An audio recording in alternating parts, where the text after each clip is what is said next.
육아 도우미 그깟 푼 돈 몇 푼 아끼려다가 이게 뭔 꼴이야. 아유, 짜증나. 아가, 너 지금 그거 혹시 나한테 하는 소리냐? 아니에요. 제가 설마 어떻게 그런 말을 어머님한테 해요? 너무 감사하게 손주 봐주시는 어머님한테 감히 제가 어떡해요. 아니, 꼭 나한테 하는 소리같이 들려서. 병원에 누워있는 나를 두고 며느리가 내 아들에게 하는 소리였습니다. 아들은 제 눈치를 슬슬 보면서 며느리 옆구리를 쿡쿡 찔러댔는데 아무리 눈치가 없기로써니 그 말을 저한테 한다는 것을 그 누구도 알아챌 수 있겠더군요. 아들 집에 얹혀 살면서 손주를 봐주다 보니 들리는 것도 안 들리는 척, 보이는 것도 못 본 척하며 억지로 감정을 억누르고 살 수밖에 없던 지난 저의 세월은 때로는 창살 없는 감옥이나 마찬가지였습니다. 커리어 우먼으로 살아가던 제가 갑자기 왜 이런 꼴이 되었는지 가끔 제 자신에게 질문할 때가 있어요. 미자야, 너 정말 네 일 열심히 하면서 잘 살아가던 여자였는데 왜 아들 집에 얹혀 살면서 눈치 보고 바보같이 사냐? 손주가 뭐라고? 도대체 손주가 뭐라고?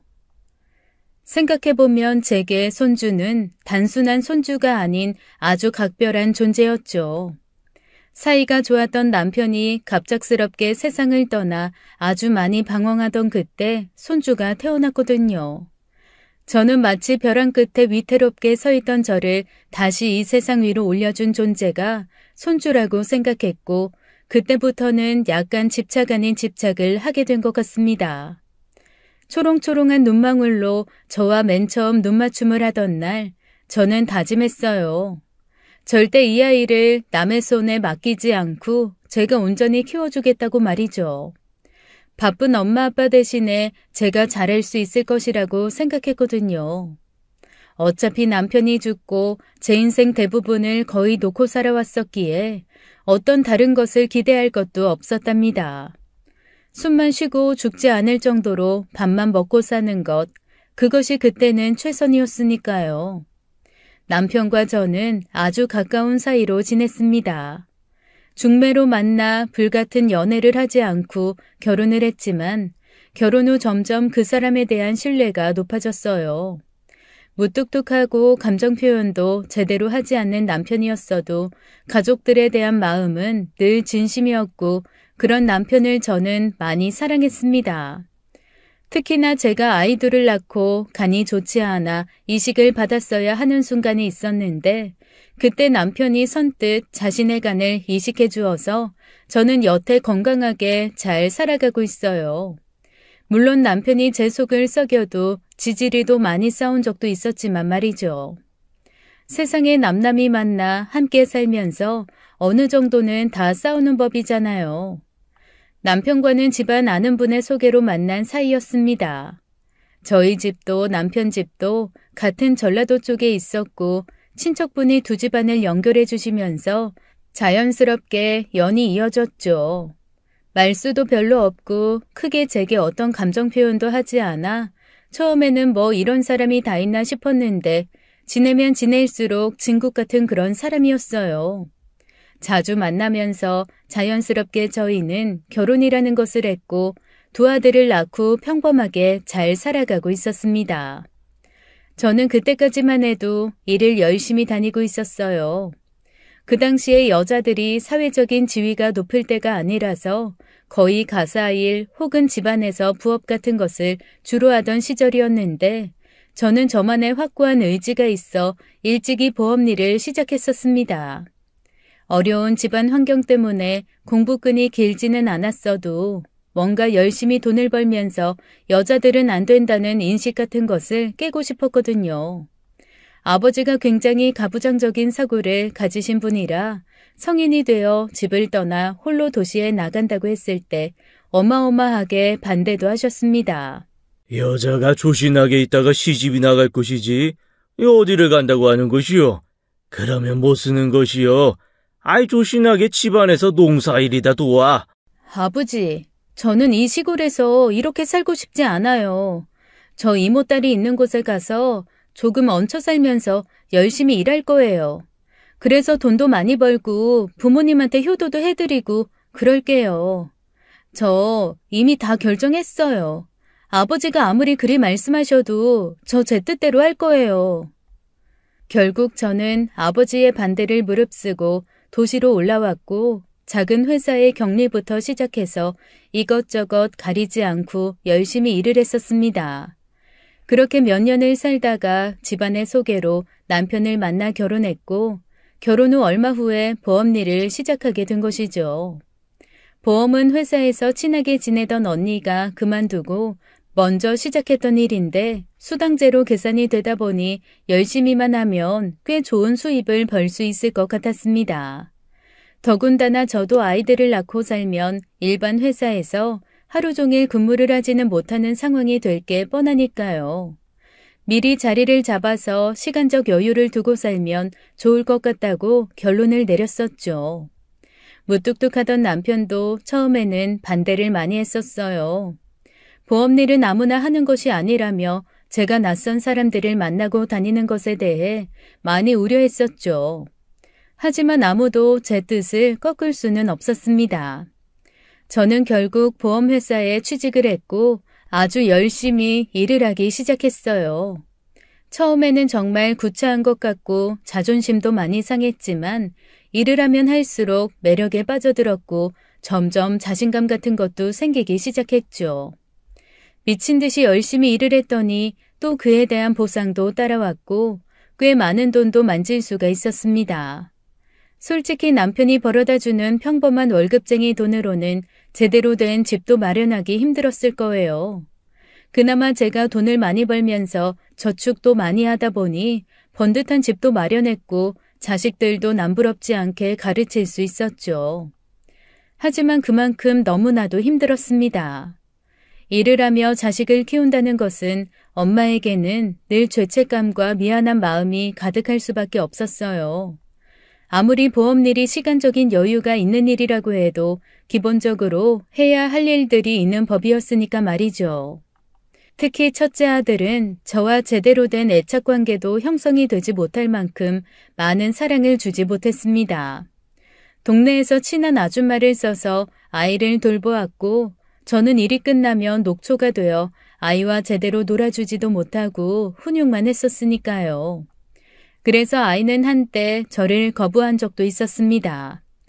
한참 집에서 동네 아줌마랑 잘 놀고 있다가 제가 집에 퇴근을 하면 울었어요. 엄마 싫어. 엄마 회사 가, 빨리. 나 아줌마랑 놀 거야. 아줌마, 집에 가지 마. 민준아, 왜 그래? 엄마야. 엄마가 하루 종일 민준이 얼마나 보고 싶어 했는데. 봐봐. 엄마가 이거 맛있는 붕어빵도 사오셨잖아. 민준이 주려고. 그래도 엄마 싫어. 엄마는 놀아주지도 않고 화만 낸단 말이야. 난 아줌마랑 노는 게 좋아. 그럼 나 아줌마 집에 따라갈 거야. 거기 가면 형도 있고 누나도 있잖아. 김민준. 버릇없게 누가 그렇게 때를 써? 조용히 하지 못해? 나름대로 버릇없는 행동에 대해서 굉장히 예민하게 훈육을 하던 때라 저는 또 아이에게 화를 내고 말았습니다. 매번 이런 행동이 반복되다 보니 아이는 제 눈치만 슬슬 보며 피해 다녔고 저는 그런 아들을 어떻게 양육해야 할지 몰라 발만 동동 굴렸었어요. 그러다 얼마 후에 둘째 아이가 생겼고 둘째에게 부모의 사랑까지 빼앗긴 첫째는 자라면서 저희 부부를 참 많이도 힘들게 했습니다. 학교에서 친구들과의 사이도 좋지 않아서 학교에 불려갈 때도 여러 번 있었고 중학생이 되면서부터는 학원도 빼먹고 친구들과 어울려 밤길을 헤매고 다닌 적도 있더군요. 그런 아들을 보면서 정말 많이 힘이 들었던 것 같습니다.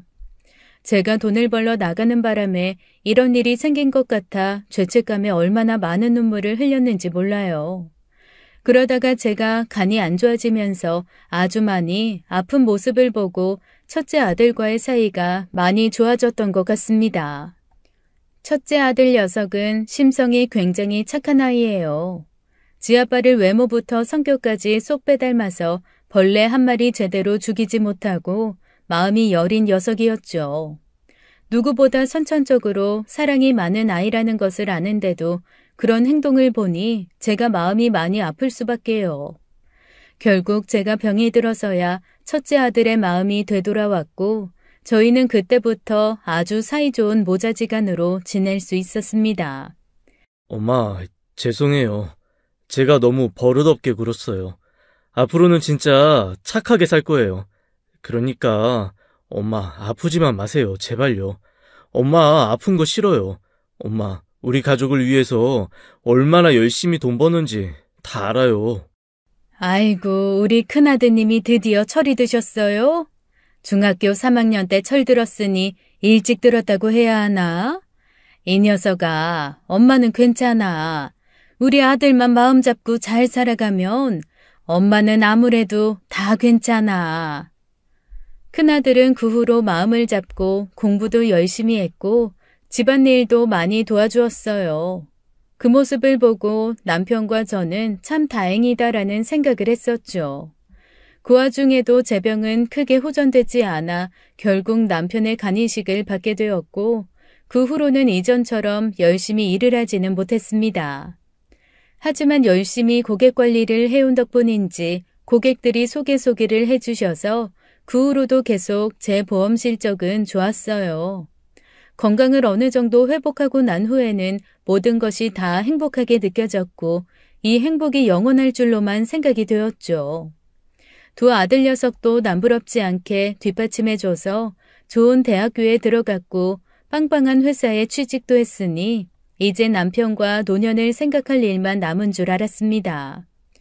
큰아들은 열심히 공부한 끝에 회계사가 되어 저희 부부의 자랑이었어요. 친척들 모두가 저희 집안을 부러워했고 주변 이웃들도 사돈 맺자고 농담도 해댈 정도였죠. 어머나, 그 집 아들 이번에 회계사 됐다면서?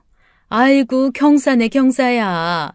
인물도 훤하고 직업도 좋고 엄마가 능력도 있는 집이니 어떤 여자가 올지 아주 복받았네 그려.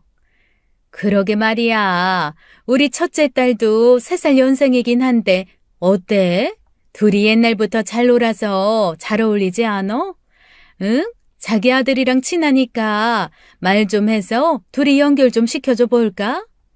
아이고, 감사합니다. 우리 큰아들 만나는 여자 있어. 그 여자도 2살 연상인데 같은 회계사라고 하는 것 같더라고. 아무리 아들이 나랑 친해도 내가 어떻게 아들 여자까지 정해주는 건 아닌 것 같은데. 주변 사람들의 농담 섞인 이야기에 저는 또 기분이 좋아져 내심 어깨가 위로 올라가는 것 같았습니다. 첫째 아들 녀석은 든든했고 둘째 아들 녀석은 너무나 섬세하고 따뜻해서 항상 제게 감동을 주니 저는 딸이 없어도 그렇게 부럽지도 않더라고요. 자식들은 어느 정도 키워주고 나니 남편과의 사이가 더 돈독해졌습니다. 자식들 키울 때는 육아와 집안일들 잘 도와주지 않는 남편 때문에 화도 많이 나고 싸우기도 많이 싸웠는데 자식들이 자라고 여유가 생기니 제 마음도 조금은 유연해진 것 같았어요. 특히나 남편은 제게 간을 이식해준 사람이었으니 제게는 생명의 은인이나 마찬가지였죠. 그런 남편이 나이가 들수록 점점 멋있고 든든해 보이더군요. 여보, 당신 나중에 아프면 그땐 내가 목숨 걸고 간호해줄게. 알았지? 뭐 간이식은 왜 아무나 해주는 건 줄 알아? 내가 얼마나 아팠다고? 우리 남편 다른 건 몰라도 그거 하나만큼은 세계 최고지.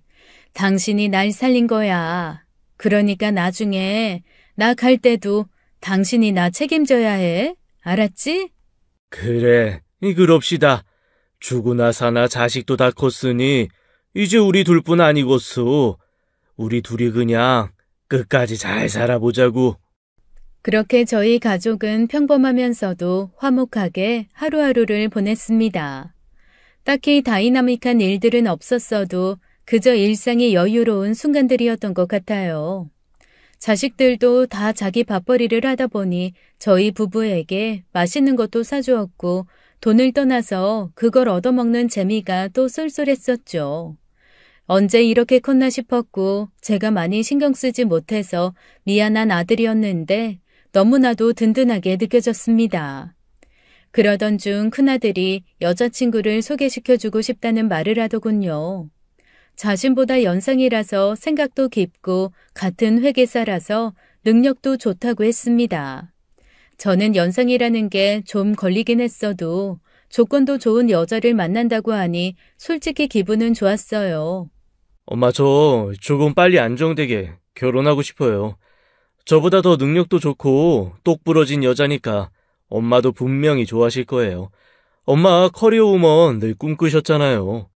그래, 그렇긴 한데 엄마가 니들 키워보니 자식들한테 너무 미안한 것도 많더라. 아무튼 엄마는 이래도 저래도 우리 아들이 좋다고 하면 다 좋으니까 걱정 말고. 이번 주에 인사드릴게요. 분명히 좋아하실 거예요. 아들은 그 주 주말에 여자친구를 집에 데리고 왔습니다. 큰 키에 뚜렷한 이목구비를 가진 아들의 여자친구는 딱 한눈에 보기에도 똑부러진 스타일인 것 같더군요. 더군다나 직업도 회계사인데다가 부모님은 교육자라고 하시니 솔직히 1등 신부감이 따로 없었어요. 시원시원한 말투로 저희 부부에게 인사를 하던 그녀는 떨리는 기색은 전혀 찾아볼 수 없었고 오히려 저희 부부의 질문에 당당하고 활기차게 대답을 해나갔습니다. 전 결혼해서도 제 인생 잘 지킬 거예요. 저도 남편도 개인의 프라이버시도 존중해주고 사생활도 지키면서요. 아이는 그런 생활에 도움되지 않아서 낳지 않을 생각입니다. 그치, 자기야? 어? 나도 딱히 아이는. 그래도 애가 있어야 나중에 좋지 않아요? 내가 살아보니 애 때문에 힘들고 어려워도 버티는 경우가 많고 또 삶의 활력도 되고 제가 듣기로는 어머님도 남의 손에 자식들 맡기면서 아이들 힘들게 하셨다고 들었어요. 어머님처럼 그렇게 자식들한테 피해주면서까지 굳이 낳아야 할 이유가 있을까요? 아이들이 원해서 태어난 것도 아니잖아요. 그녀의 말에 저는 아무 대답도 할 수가 없었습니다. 너무나도 당돌하게 조목조목 따지는 말에 더 이상 어떤 말이 생각이 나지 않았거든요. 아들이 뭐라고 했는지는 몰라도 제 경우까지 빗대어서 얘기를 하는 그녀를 보니 솔직히 제 아들의 결혼 생활이 꽤나 힘들겠다는 생각을 하게 되었죠. 예비 시부모를 만나는 첫 자리에 이런 말을 한다는 것 자체가 제 상식으로서는 도저히 이해가 가질 않았습니다. 그래도 아들이 좋다고 결혼을 하고 싶다고 하니 좋은 부분만 보려고 무진장 애를 썼어요. 아무리 예쁘게 생각을 해보려고 해도 좋은 부분보다는 걱정되는 부분이 어마어마하게 많았죠. 결국 첫인사 자리는 그렇게 끝이 났고 걱정스러운 마음에 남편에게 말했습니다. 여보, 그 여자의 말이야. 우리 아들은 어쩌다 그런 여자를 만났을까? 똑똑해도 너무 똑똑해서 우리 첫째가 잘 버티고 살 수 있을라나 몰라. 아유, 걱정되네. 뭘 그런 걸 걱정해. 다 지 살 길 알아서 사는 거지. 자식을 낳든 말든 마누라한테 꽉 잡혀서 살든 말든 그건 이미 우리 손을 떠난 일이니까 그런 건 생각도 하지 맙시다. 그래봐야 우리만 힘들어. 그래도 여보, 우리도 살아봤지만 결혼해서 살면 아이가 있어야 울고 웃고 정도 들고 그러는 건데 콕 집어서 애 안 낳겠다고 하고 그러니까. 그것도 다 지들 살림이요. 직업도 집안도 뭐 하나 빼놓을 데 없는 아이니까 그냥 예쁘게 봐주자고. 요즘 젊은 사람들이 우리 같은 구닥다리하고 생각이 똑같을 리가 있나. 그만 생각합시다. 남편은 애써 긍정적으로 생각을 하려고 노력하는 것 같았습니다. 저는 오히려 그녀의 너무 잘난 부분이 싫었는데 남편은 그런 부분이 나중에 저희 아들이 어려움에 처했을 때 도움을 줄 수 있을 것이라는 말도 덧붙였어요. 그리고 얼마 후 아들은 그녀가 정해준 몇 가지 내용들에 대해 제게 이야기를 했습니다. 첫 번째로는 서울에 있는 30평대 대단지 아파트에 신혼집을 마련해야 한다는 것과 결혼 생활에 일체 간섭하지 않으며 2달에 한 번 이상 부르지 말라는 이야기였어요. 그 말을 듣는데 저도 모르게 화딱지가 확 나버렸지 뭡니까. 아무리 잘난 여자라고 해도 어떻게 상견례도 하기 전부터 마치 거래라도 하듯이 이런 이야기를 할 수가 있을까요? 걔는 너 좋아하는 거 맞니? 좋아해서 결혼하는 거 맞냐고. 아무리 잘나도 그렇지 어떻게 이런 요구를 할 수가 있니? 난 도무지 이해가 안 된다, 이해가. 엄마, 요즘 여자들 다 이 정도는 요구해요. 더군다나 집안도 좋고 직업도 좋고 연봉도 저보다 더 높다고요. 저도 이 정도는 해줘야 결혼을 할 수 있단 말이에요. 저는 한숨이 절로 나왔어요. 저희 집에 돈이 없는 것은 아니었으나 그래도 이런 여자와 큰아들을 결혼시키는 건 싫었거든요. 큰아들은 제게 아주 특별한 존재입니다. 모든 엄마들이 그러하겠지만 제가 일을 하면서 어렵고 힘들게 지켜낸 아들이기에 더더욱 제 마음은 더 그랬어요. 임신했을 때부터 입덧으로 힘들어하다가 유산기 때문에 얼마나 애가 탔었는지 모릅니다. 더군다나 아이를 낳고 난 이후에는 제가 일을 하겠다고 무리하게 고집을 부리는 바람에 남의 손에 맡겨서 키웠고 그 과정에서 아이와의 애착관계의 형성이 좀 힘들었었기에 그런 부분 때문에 둘째보다는 남다른 사랑이 있었어요. 그리고 이건 남들한테 잘 이야기하지 않는 건데 큰아이가 한참 정서적으로 불안할 때 틱 장애를 살짝 알았었죠.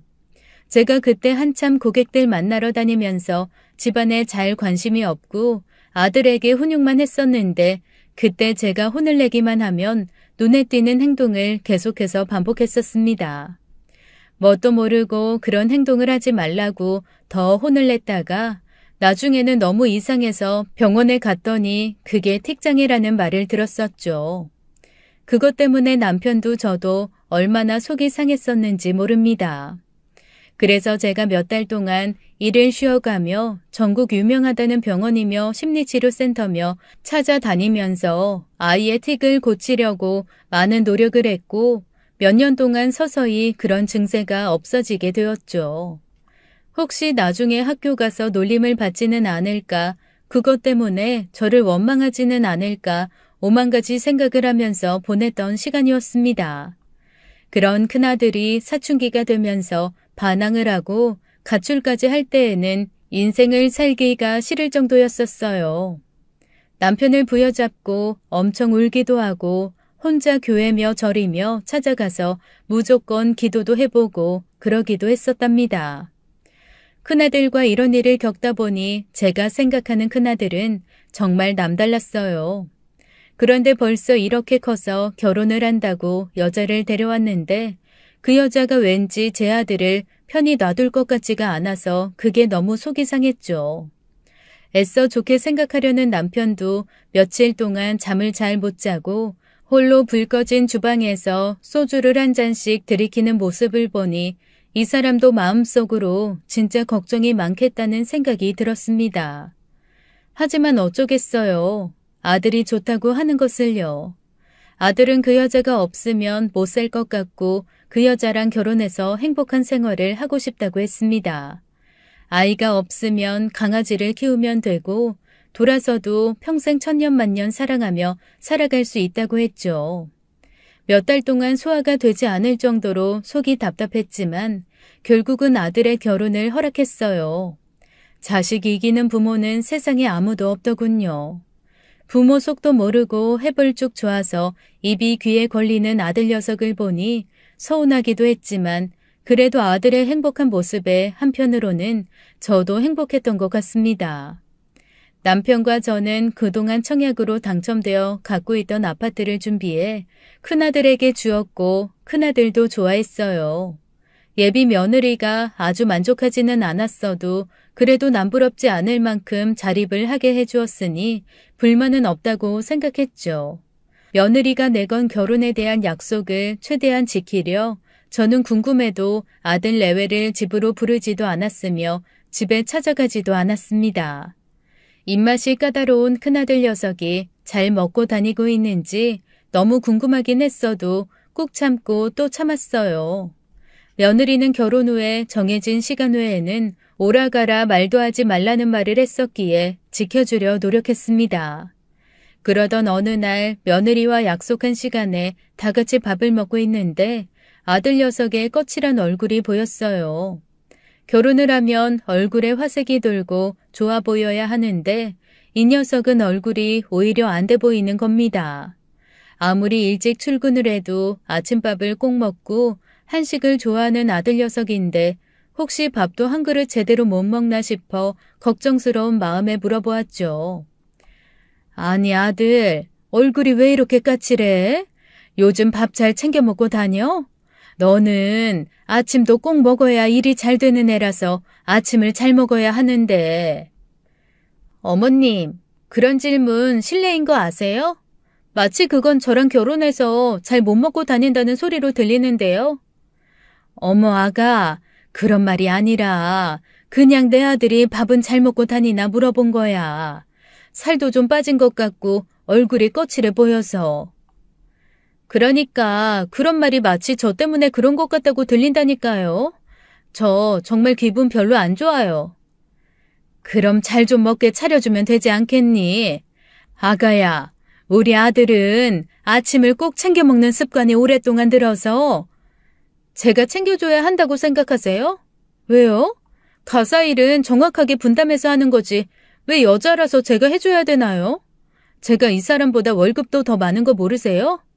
할 거면 가사에 덜 도움을 주는 사람이 하는 게 맞죠. 안 그래요? 며느리는 정말 할 말이 없게 만드는 재주가 있더군요. 어떻게 시모가 하는 말에 좋게 대답을 한 적이 한 번도 없을까 싶었습니다. 생각해보면 요즘 시대에 사는 여자들 치고 틀린 말은 아니었지만 그래도 저는 자기 남편 소중하게 생각하고 기본적으로 해야 할 일은 하는 사람이 좋거든요. 아들은 잘 먹는다고 하면서 제게 눈치를 주길래 더 이상 아무 말도 하지 못하고 그렇게 아들과의 만남은 끝이 났습니다. 이런 서름을 어디 가서 풀어야 할지 몰라 생전 가지 않던 노래방을 다 갈 정도로 저는 많이 스트레스를 받았었어요. 제가 이 당시까지만 해도 보험 일을 계속하고 있었는데 같이 일하는 후배들을 데리고 술자리도 자주 하면서 스트레스를 풀었던 기억이 납니다. 경제적으로 여유가 있어도 아들 며느리한테 이런 대접을 받으니 참 서럽고 삶의 낙이 없어지는 것 같았어요. 그렇게 한 2년쯤 지났을까 명절을 맞이하여 아들 내외가 집에 찾아왔는데 며느리의 얼굴이 좋지 않았습니다. 밥도 제대로 먹지 못하고 속이 안 좋다며 인상을 찡그리고 있었는데 제가 보기엔 영락없이 임신한 산모의 모습이었죠. 아이는 절대로 낳지 않겠다고 했었기에 설마 하면서 차마 물어보지도 못하고 있었는데 며느리가 화장실로 달려가 헛구역질을 제대로 시작했습니다. 저는 넌지시 아들에게 물어보았어요. 아들, 혹시 너네 아기 가졌니? 아니 영락없는 임산부 모습이야. 애 낳아본 사람은 딱 보면 알아. 내가 너 가졌을 때 입덧이 얼마나 심했는데. 엄마, 맞아요. 임신이에요. 근데 와이프가 애 안 낳는다고 난리야. 병원 알아본다나 봐. 난 그래도 이왕 생긴 아이니까 꼭 낳고 싶은데. 어머, 그게 무슨 소리야. 미쳤나 봐. 절대 안 돼, 절대로. 어떻게 생명한테 그런 짓을. 내가 사돈 만나서 단단히 얘기할 테니까 너도 절대로 병원 못 가게 말려야 된다. 알았지? 아들은 임신을 했다며 은근히 좋아하는 것 같았습니다. 아이를 낳지 않겠다는 며느리를 저보고 설득해달라는 말까지 할 정도니 은근히 아이를 좋아하지 않았나 생각이 들어요. 어차피 며느리에게 얘기해봤자 말도 안 통할 것 같아서 안사돈을 직접 만나 이야기를 했습니다. 안사돈도 저랑 비슷한 연령이기 때문에 아이가 생겼다는 말에 화색이 돌았고 결국 며느리를 설득해 주었어요. 며느리는 절대로 아이를 낳고도 일을 그만두지 않는다고 하며 입주 도우미를 쓴다고 했고 저도 안사돈도 아이를 봐줄 형편이 되지 않아 일단은 그러라고 했습니다. 생각지도 못했던 손주가 생긴다는 소식에 얼마나 기뻤는지 몰라요. 남편도 저도 손꼽아 아이가 태어날 날만 기다렸습니다. 하루하루가 행복했고 저희 집에 경사가 난다고 잔치할 분위기였어요. 그런데 이런 행복이 저희를 가만두지 않았습니다. 남편이 갑작스럽게 교통사고를 당하고 말았어요. 그렇게 손꼽아 기다리던 아이가 태어나기 한 달 전에 그만 교통사고를 당해 이틀 동안 병원에서 사경을 헤매다 결국 세상을 떠나버렸습니다. 발인 날 남편의 관을 붙들고 얼마나 울었는지 몰라요. 불이 났다고 빨리 나오라고 그렇게 소리를 질렀건만 끝내 남편은 한줌의 재가 되어버리고 말았습니다. 저는 그때부터 삶의 끈을 놓아버렸어요. 제게 간이식까지 해준 남편에게 그렇게 평생 같이 죽자고 약속을 했건만 이렇게 허망하게 가버린 남편을 원망하며 아무것도 할 수가 없었죠. 회사도 그만두었고 하루 종일 집 밖에 나가지도 않았고 밥도 먹지 못했습니다. 걱정이 된 제 여동생이 저희 집에 짐을 싸서 들어와 제게 밥을 차려줬고 시장도 데리고 나가려고 노력했어요. 언니, 산 사람은 살아야 될 거 아니야. 형부가 이런 걸 보면 좋아하겠어. 정신 차려, 언니. 곧 이 집에 손주도 태어나는데 할머니가 이 꼴로 있으면 어떡해? 다 필요 없어. 나도 네 형부 따라서 갈 거야. 갈 거라고. 정말 이 언니가 미쳤나 봐. 언니 자식들 손주 다 버리고 형부 따라간다고? 잘도 좋아하겠네. 형부가 아주 언니 다시 밀치고 난리 날걸? 언니가 마음 잡고 잘 사는 걸 봐야 형부도 거기서 마음 편하게 있지. 동생과 한바탕 실갱이를 하며 며칠을 버티는 사이 손주가 태어났다는 소식을 받았습니다. 삶에 낙이 없이 불 꺼진 집에만 있던 저는 그 순간 갑자기 제 몸이 이상해지는 것을 느꼈어요. 마치 죽은 내 남편이 살아 돌아온 것 같은 뭉클한 감정을 느꼈고 병원으로 달려갔습니다. 아이는 마치 제가 큰아들을 낳았을 때의 그 모습과 똑같이 생겼고 천사 같은 모습이었어요. 저는 그때 쏟아져 나오는 눈물을 막을 수가 없을 정도로 아주 많이 울었습니다. 그리고 다짐했어요. 이 아이를 제 손으로 키우고 싶다고 말이죠. 이 천사 같은 애를 어떻게 남의 손에 맡겨. 나 이 애 키우면서 정신줄 다시 잡을 거야. 여보, 하늘에서 보고 있지? 나 마음 잡고 살게. 나중에 가서 만나자. 거짓말처럼 손주가 태어난 후 저의 마음은 평온해지기 시작했어요. 하루 종일 손주 사진을 보면서 얼굴에는 웃음꽃이 가득했죠. 며느리는 아이가 태어난 후 불평불만이 가득했고 중요한 일을 해야 된다며 육아휴직을 다 쓰지도 않은 채 회사로 복귀하고 싶어 했습니다. 그러면서 입주 도우미를 써서 아이를 맡겨버릴 것이라는 얘기를 하는데 저도 모르게 며느리에게 아이를 봐준다는 이야기를 해버렸지 뭐예요. 아니다, 아가. 아니야. 내가 갈게. 내가 너희 집에 가서 애 봐주마. 어머님이요? 저 어머님 불편해요. 그리고 저는 출근하는 사람이라서 밤에도 아이 데리고 잠자줄 도우미 이모님이 필요하고요.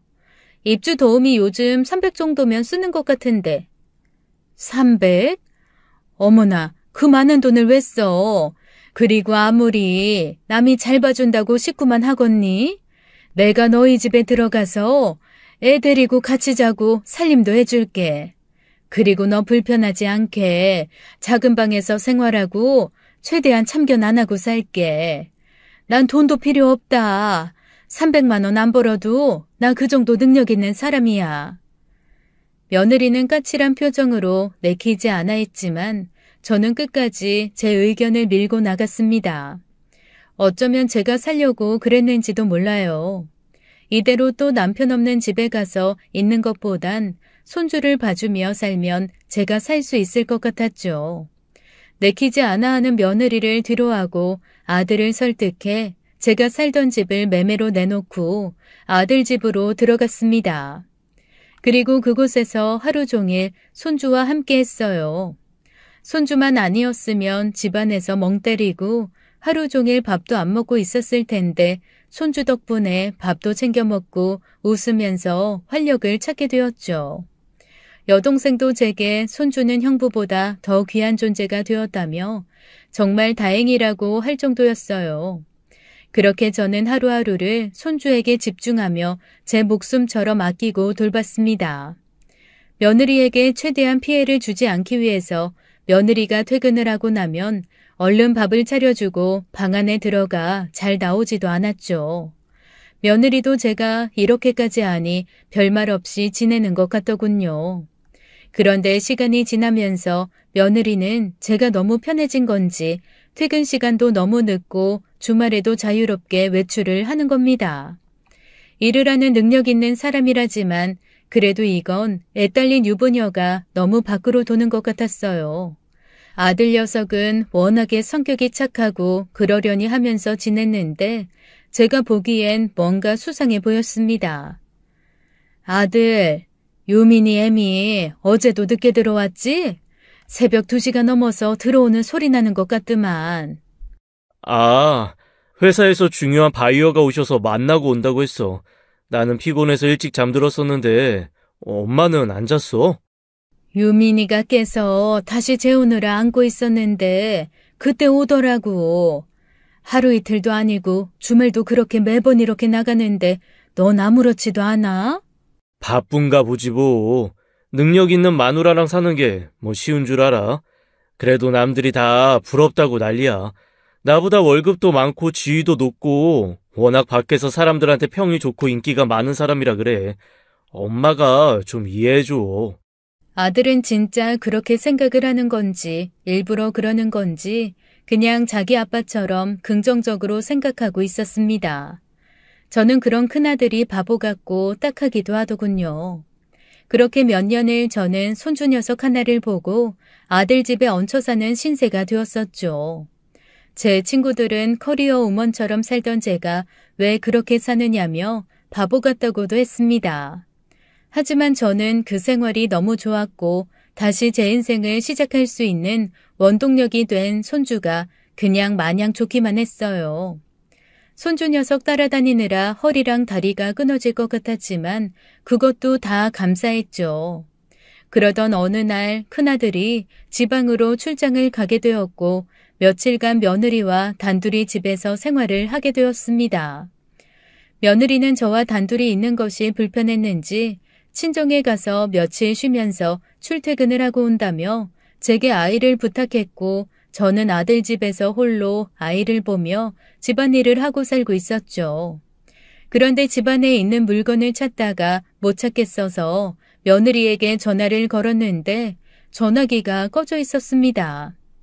저녁 시간이라 안사돈에게 전화를 걸면 며느리가 받을까 싶어 전화를 했는데 안사돈은 아무것도 모르고 있는 눈치였어요. 아이고 안사돈, 우리 애가 힘들게 안 해요? 이 녀석이 성격이 워낙에 까칠해서. 우리 손주 잘 있죠? 고생이 많으세요. 어떻게 우리 딸이 저녁 맛있는 거 차려줬어요? 네? 아유, 네. 아직 저녁 전이에요. 애미가 오늘 회사에서 조금 늦나 봐요. 그래요? 애가 일 중독이라서 아주 저도 가끔 답답할 때가 있네요. 오는 길에 맛있는 것 좀 사다 달라고 하셔요. 힘이 나셔야 손주도 보시고 하죠. 안사돈의 말을 듣고 뭔가 이상하다는 생각을 지울 수가 없었습니다. 제가 원래 그런 성격은 아닌데 어쩔 수 없이 며느리의 회사로 전화를 걸어보게 되었어요. 회사에서는 며느리가 며칠간 휴가를 내서 출근하지 않는다는 말을 했고 저는 다음 날 며느리가 다른 남자의 고급 외제차에서 내리는 것을 목격했습니다. 그 둘은 굉장히 다정해 보였고 간도 크게 아파트 주차장 1층에서 내려주더군요. 며느리는 짐을 챙긴 트렁크 하나를 자신의 차에 옮겨서 실었는데 그 모습까지 고스란히 제가 다 보게 되었습니다. 그리고 그 후로는 며느리의 모든 행동이 다 의심스러웠고 귀를 기울였어요. 며느리가 몰래 방에 가서 통화를 하면 슬쩍 그 주변에 가서 귀를 대고 듣고 있었고 며느리의 옷에서 혹시 뭐라도 나올까 싶어 주머니를 샅샅이 뒤져보곤 했습니다. 그리고 며칠 후 안방 깊숙한 곳에서 부동산 계약서 하나를 발견하게 되었고 그곳이 며느리의 회사 부근 오피스텔이라는 것도 알아낼 수 있었어요. 떨리는 마음으로 아이를 어린이집에 맡기고 그곳을 찾아가 주변을 지켰는데 회사 점심시간을 이용해 그곳에서 며느리와 어떤 남자가 함께 들어가는 것도 보았습니다. 사지가 막 벌벌 떨렸고 화가 머리끝까지 나서 막 어떻게 할 수조차 없더라고요. 시애미한테 애 맡겨두고 밖에서 다른 놈이랑 놀아나는 며느리를 어느 누가 용서할 수 있겠습니까? 바보 같은 아들놈은 아무것도 모르고 그저 며느리 편만 들어주고 집안일도 도와주고 주말이면 애랑 같이 놀아주려고 온갖 힘을 쓰고 있는데 아이고 이 바보 같은 놈아. 네 마누라 밖에서 딴 놈이랑 저렇게 더럽게 놀고 있는데 아이고 내 억장이야. 내 이걸 어떻게 해야 속이 풀리지? 응? 어떻게 아주 혼을 내주지? 마음속으로 한 1000번쯤은 이런 생각을 했던 것 같아요. 아들도 불쌍하고 손주도 불쌍해서 하루 종일 눈물이 다 나올 정도였습니다. 그런데 막상 이 사실을 지금 터뜨려봤자 좋을 게 하나도 없다는 생각이 들었어요. 그로 인해 제 아들도 그리고 손주도 피해자가 될 수 있을 것 같았죠. 차라리 모를 때가 낫지 이 사실을 알고 제 아들도 온전하게 살아갈 수 없을 텐데 그럼 애미나 애비 없는 자식으로 손주를 키워야 할 것이고 순간 머릿속이 너무 복잡해졌습니다. 아무것도 모르는 손주 녀석은 엄마 어디 있느냐며 오늘은 엄마에게 장난감을 사오라고 말을 하고 싶다고 합니다. 할머니, 오늘 엄마 언제 와? 나 장난감. 엄마가 저번에 장난감 사준다고 했죠요. 로버트 장난감. 그래, 우리 강아지 엄마가 장난감 사줄 거야. 엄마 회사가 바빠서 그러니까 우리 조금만 기다려볼까? 엄마 전화해줘 할머니. 엄마가 바빠서 전화를 못 받는데. 그러니까 우리 조금만 기다려보자, 응? 손주 녀석을 보니 눈물이 앞을 가려서 차마 목이 메어 목소리도 제대로 나오지 않았습니다. 며칠을 골머리를 앓은 후에 저는 결론을 내렸어요. 그냥 제가 마음속으로 짊어지고 가자고 말이죠. 저는 며느리를 불러 살짝 귀띔을 해주었습니다. 저기 애미야, 바쁘고 힘든 건 알겠다마는 그래도 조금 집에 더 신경을 쓰는 게 어떻겠냐. 지금은 힘들고 재미없는 것 같아도 그래도 내 남편 내 새끼밖에 없는 거야. 세상 모든 즐거움이 밖에 있지 않고 안에 있는 거 그거 꼭 알아야 한다. 응? 네? 어머님 그게 무슨 말씀이세요?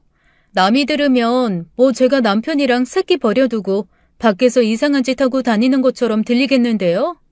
쓸데없는 말씀하지 마시고 제 일에 관여 안 하시기로 한 거 지켜주세요. 어머님이 제 남편 엄마지 제 엄마는 아니잖아요. 아휴, 애미야, 내 말 뜻은 말이요. 나중에 후회할 짓 하지 말고 살자는 거야. 괜히 안 좋게 듣지 말고 내 말 잘 새겨들어라. 난 충분히 얘기해줬으니까.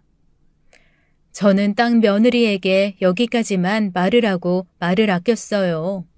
더 이상 말을 해봤자 진실을 폭로할 것이 아니면 차라리 아끼는 편이 낫다고 생각했죠.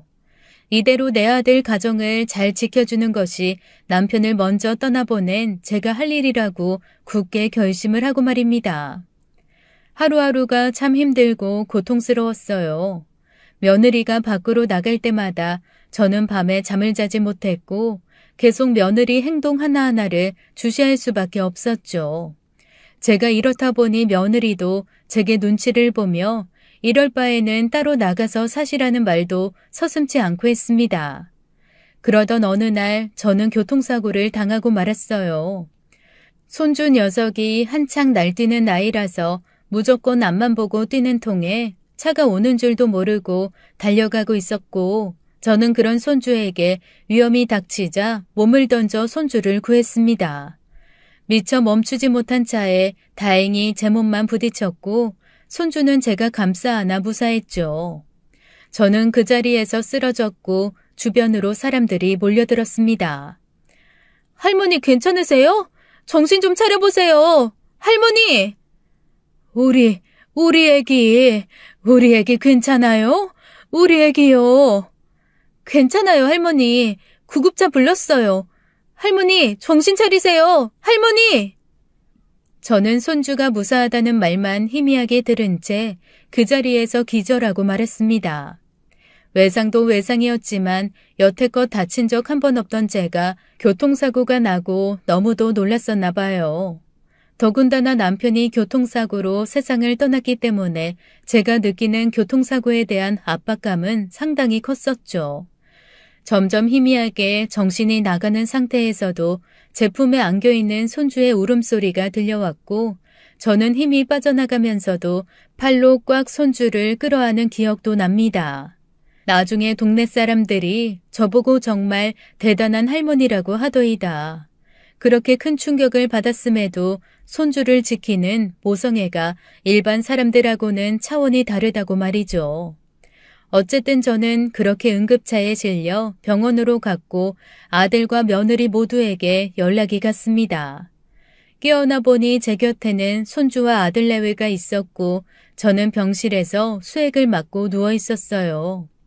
순간 몸을 움직이려고 해보았는데 움직일 수가 없어서 보니 다리에 깁스를 하고 있었습니다. 크고 작은 외상들도 많아서 몸을 꿈쩍할 수도 없는 상태였죠. 엄마 괜찮아? 얼마나 걱정했는데. 아들, 언제 왔어? 우리 강아지는 괜찮지? 괜찮은 거지? 그래, 엄마, 괜찮아. 어떻게 된 거야, 도대체? 거기 복잡하고 차 많은 곳인데 뭐하러 갔어? 애 데리고 그런 데는 가지 말지. 맞아요. 어머님 한창 애가 뛰어다닐 시기인데 어머님이 달리기도 안 되시면서 뭐하러 그런 데를 가요? 가기를. 하마터면 큰일 날 뻔했잖아요. 우리 강아지가 하도 답답하다고 놀고 싶다고 하니까 바람 쐬러 서서히 나간다는 게 그만. 아이고 삭신이야. 나 이러다 골로 가는 거 아닌가 모르겠다. 어머님, 그러게 제가 말씀드렸죠. 처음부터 입주 도우미 이모 쓴다고요. 왜 고집을 부리시고 말을 안 들으셔서 이 사단을 만드세요? 제 아들 차에 치였으면 어떡하려고요? 아니 여보, 무슨 말을 그렇게 해. 지금 엄마가 목숨 걸고 우리 아들 구해서 이렇게 누워 계시는데. 맞잖아. 괜히 육아 도우미 돈 300 아낀다고. 이 꼴이 뭐야 지금? 그 돈 아끼려다가 병원비만 더 많이 나오게 생겼잖아. 젠장. 차라리 도우미 쓰면 마음이라도 편하지. 그래서 내가 이렇게 어설프게 하는 게 싫다고 처음부터 얘기했어 안 했어? 며느리의 말에 저도 모르게 눈물이 주르륵 흘렀습니다. 바보같이 왜 울고만 있느냐고 말씀하시는 분들도 계실 테지만 막상 제 상황에 처해지면 화가 나는 것보다 비참하고 짜증만 나요. 며느리는 제 아들과 손주를 데리고 병원에서 휙 나가버렸고 저는 잠시 동안 혼자 있었는데 얼마나 서럽던지 엉엉거리며 소리를 내어 울어버렸습니다. 잠시 후 여동생이 와서 혼자 있는 저를 보며 아들 내외 욕을 엄청 해대더군요. 이럴 수는 없다면서 제가 너무 바보같이 있어서 이런 꼴을 당하는 것이라면서 본때를 보여줘야 한다고 했습니다. 하긴 제가 그동안 그 집에 들어가 손주를 봐주면서 단 한 번 잔소리도 안 하고 아무 참견도 안 했으니까 저를 너무 물러봤을 수도 있을 것 같더군요. 동생의 말을 찬찬히 들어보니 제가 완전히 돈도 안 받고 며느리의 하녀처럼 살아온 것 같았고 병원에서 한 얘기가 제 뇌리에서 떠나지 않았습니다. 몸이 점점 회복될수록 제 화는 점점 차올랐고 결국은 폭발하기 일보 직전까지 올라갔죠. 손주는 어쩔 수 없이 남의 손에 맡기게 되었고 저는 그동안 몸을 회복해 병원에서 퇴원을 하고 아들 집에 가보니 현관문이 덜렁 열려있는 게 아니겠어요. 너무 놀라서 무슨 일인가 안으로 들어가 보니 아들 내외가 벌써 이사를 가버리고 없었습니다. 거실 신발장 앞에 제 짐이 몇 가지 박스와 트렁크에 실려 있을 뿐이었죠. 저는 더 이상은 참을 수가 없었어요. 그 길로 며느리에게 전화를 걸었습니다. 너 이런 망할 년, 내가 니년 어떻게 사는지 몰라서 바보같이 그러고 있었는 줄 알아? 자식 남편 내팽개치고 밖에서 실컷 다른 남자 만나서 노는 더러운 년 같은 이라고. 너 같은 년은 내 손주 엄마 될 자격도 없는 년이야. 이런 몹쓸 년아. 너 니네 부모님 교육자라고 하셨지? 아직 교장 선생님 은퇴 안 하신 걸로 아는데 내가 그 학교 찾아가서 다 얘기하마. 딸 교육 똑바로 시키라고. 어머님, 그게 무슨 말씀이세요? 어디 아직도 안 좋으신 거예요? 괜히 쓸데없는 말하지 마시고 정신 차리세요. 그래? 쓸데없는 말? 내가 내 아들 이혼 안 시키려고 여태껏 참았는데 리년 놀아나는 니네 회사 앞에 오피스텔로 찾아갈 테니까 그런 줄 알아. 내가 내 아들 이혼시키고 니네 아버지 학교 찾아가고 네 회사도 찾아가서 다 까발릴 거야. 손주는 내가 키우면 돼. 어차피 처음부터 내가 다 키웠어. 저는 그 길로 전화를 끊어버렸고 안사돈에게 전화를 걸어서 고래고래 소리를 질러버렸습니다. 아니 안사돈, 왜 이렇게 화가 나셨어요? 도대체 무슨 말씀이신지 모르겠네요. 내가 이 집 손주 구하려다 교통사고가 났더니 입주 도우미가 바뀌려다 병원비가 더 나왔다고 그 집 딸이 그럽디다. 그리고 지금 와보니 이 집 홀랑 빼서 이사까지 가버렸대요. 이게 도대체 있을 수 있는 일이랍니까? 뭔가 오해가 있으신 것 같아요. 저희 애가 그럴 리가요. 그런 사람 같지도 않은 짓을 저희 애가 했을까요? 내가 이런 말까지는 안 하려고 했는데 회계사 딸년이 회사 앞에 떡하니 오피스텔 하나 얻어두고 다른 놈이랑 맨날 놀아나더군요. 제가 그 모습도 직접 봤습니다. 무슨 일 있어도 애들 이혼 안 시키고 우리 손주 애미 없는 애 안 만들려고 했는데 이제 더 이상 저도 못 참겠네요. 안사돈이 데려다가 다시 자식 교육 좀 똑바로 시키세요. 많이 당황했는지 안사돈은 아무 말도 하지 못했습니다. 저는 일방적으로 전화를 끊은 후에 바깥사돈이 있는 학교로 찾아갔어요. 교장실로 당장 찾아가 이 모든 사실을 말하려고 하는 찰나 며느리가 저를 불렀습니다. 어머님! 어머님 여기 계셨구나. 잠시만요. 어머님 제 말 좀. 이거 놔라. 너 더 이상 내 며느리 아니다. 네가 날 시애미로 생각하긴 한 거니? 어디서 이 못돼 처먹은 년이 그따위 행동을 해? 내가 무슨 바보로 보이더냐? 너 사람이 그러면 못 써. 내 손주 돈으로 환산하고 싶지 않아서 돈 한 푼 안 받고 그렇게 내 자식처럼 키워주니 우습게 보이디? 응? 사람 같지도 않은 년이? 어머님 죄송해요. 어머님 제발요. 제발 저 한 번만 살려주세요. 제가 잘못했어요. 저희 부모님한테 죽어요 정말. 제발 어머님 저한테 기회를 한 번만 주세요. 저 진짜 어머님한테도 잘할 거고 아이하고 남편한테도 잘할게요. 최선을 다할게요. 어머님 제발요 어머님. 놔라 이 더러운 년. 난 충분히 기회를 줬어. 저리 비켜. 저는 그 길로 교장실로 들어갔고 바깥사돈에게 모든 사실을 다 말해버렸습니다. 이런 여자하고 제 아들 그리고 제 손주가 더 이상 함께 사는 꼴을 참아 볼 수가 없었어요. 모든 사실을 다 말하고 집으로 돌아오는 차 안에서 많이 슬플 것 같았지만 또 한편으로는 개운한 마음이 들었습니다. 애초에 결혼할 때부터 행동 하나하나가 마음에 들지 않았던 며느리를 생각하면 왠지 제 아들이 뭔가 당하고 살았을 거라는 생각도 했었거든요. 때마침 큰아들 녀석에게 전화가 왔습니다. 엄마, 죄송해요. 말도 없이 이사가고 저 진짜 엄마 아들도 아니에요. 그리고 저 이혼할게요. 저 사실 다 알고 있어요. 차마 엄마 걱정하실까봐 말씀 못 드렸어요. 뭐야? 다 알고 있었어? 아이고야 우리 아들. 얼마나 힘들었어. 이 바보 같은 놈아. 왜 그걸 다 참고 그러고 있어. 아이고, 바보 같은 놈. 아버지도 안 계신데 나까지 이렇게 이혼한 꼴 되면 엄마 너무 힘들 것 같아서 그냥 나만 참으면 다 될 줄 알았어. 그래서 그냥 다 참았는데 계속 더 나쁘게 변하는 것 같아서 나도 더 이상 참기가 힘들었어. 우리 애기 이런 엄마한테서 자라게 하면 안 되는 거잖아. 아들은 결국 눈물을 터뜨렸습니다. 저는 그런 아들의 목소리를 들으니 가슴이 찢어지는 것 같았어요. 다음 날 저는 며느리의 회사로 찾아갔고 일부러 사람들이 다 있는 곳에서 큰 소리로 이혼을 하라고 소리를 질러버렸습니다. 며느리는 저를 보더니 어떻게든 밖으로 데리고 나가려고 했었는데 저는 아랑곳하지 않았죠. 그러다가 사무실 안에 있는 몇몇 사람들을 살펴보았는데 거기에 어디서 많이 낯이 익은 남자가 있었고 그 남자가 며느리의 오피스텔로 함께 들어갔던 사람이라는 걸 알게 되었어요. 워낙에 외모가 훤칠하고 헤어스타일이 독특해서 눈에 확 튀었었죠.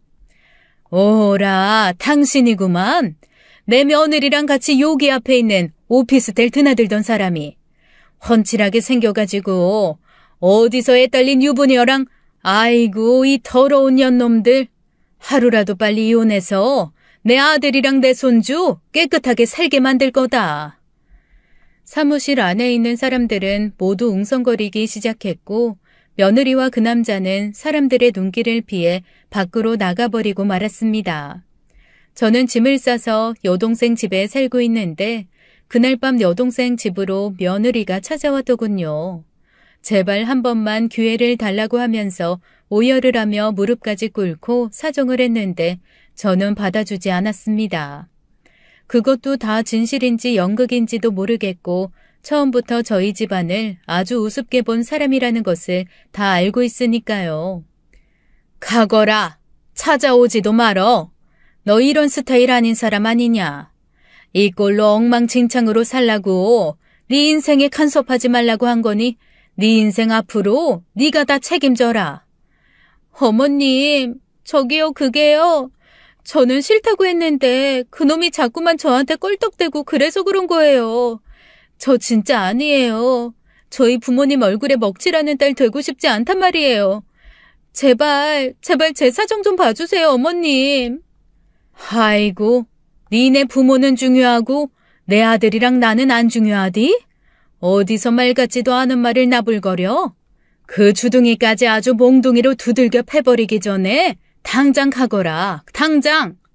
어차피 네 새끼 네가 방치했으니 엄마 찾지도 않을 거고 그렇게 계속 평생 살아, 네 멋대로.